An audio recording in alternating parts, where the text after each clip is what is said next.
We all crave love and belonging. It's a fundamental part of being human, an intrinsic need that drives much of our behavior and decisions. It's a basic human need, one that shapes our interactions and relationships. For years, I struggled to find it.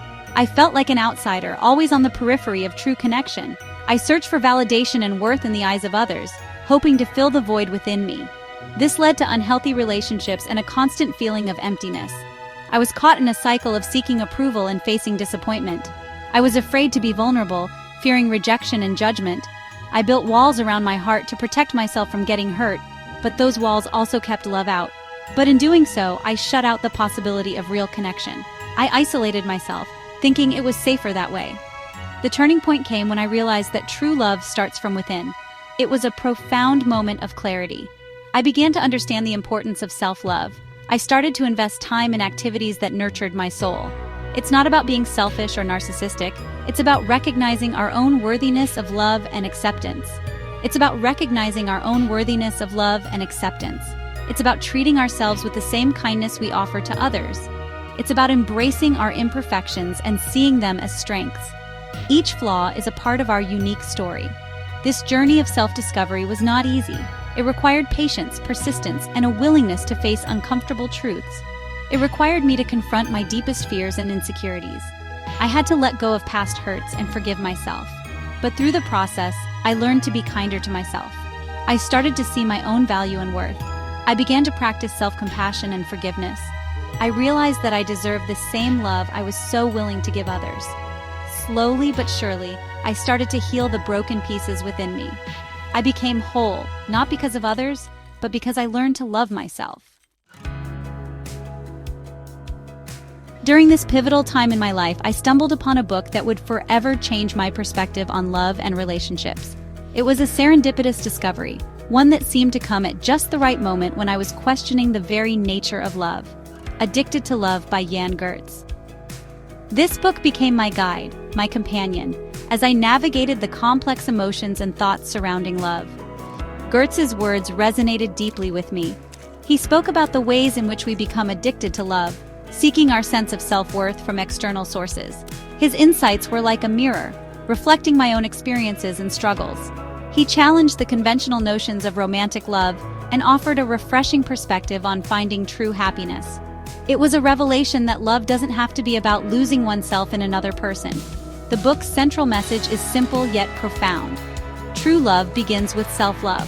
This idea was both liberating and empowering, giving me a new sense of control over my emotional well-being. Gertz argues that when we are able to accept and love ourselves unconditionally, we are then able to form healthy and fulfilling relationships with others. This shift in perspective was transformative for me. He provides practical tools and exercises to help readers cultivate self-love and break free from the cycle of emotional dependency. These exercises became a daily practice, helping me to build a stronger, more loving relationship with myself. One of the most impactful concepts in Addicted to Love is the importance of self-acceptance. Gertz emphasizes that we all have flaws and imperfections. It's part of what makes us human.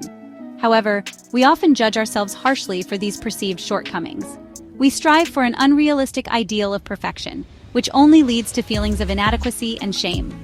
Gertz encourages us to embrace our whole selves, including the parts we may not like. When we can accept ourselves unconditionally, warts and all, we free ourselves from the need for external validation. We no longer rely on others to make us feel worthy or complete. This inner sense of wholeness allows us to approach relationships from a place of strength and authenticity. Section 4. Embracing vulnerability and authenticity. Addicted to Love also highlights the importance of vulnerability in relationships. It emphasizes that vulnerability is not a sign of weakness, but rather a courageous act of opening up to another person. Gertz argues that true intimacy can only exist when we are willing to show up as our authentic selves. This means being honest about our feelings, desires, and fears. This means letting go of the need to be perfect and allowing ourselves to be seen for who we truly are, flaws and all. Vulnerability can be scary, but it is essential for genuine connection. It requires us to let down our guard and risk getting hurt. This can be challenging, especially if we've been hurt before. However, it's through vulnerability that we create the space for deep connection and intimacy. By being open, we allow others to see our true selves. When we allow ourselves to be vulnerable with others, we invite them to do the same.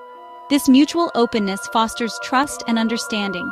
This mutual sharing of our true selves is what creates lasting bonds of love and friendship. It is through this process that we build meaningful and enduring relationships.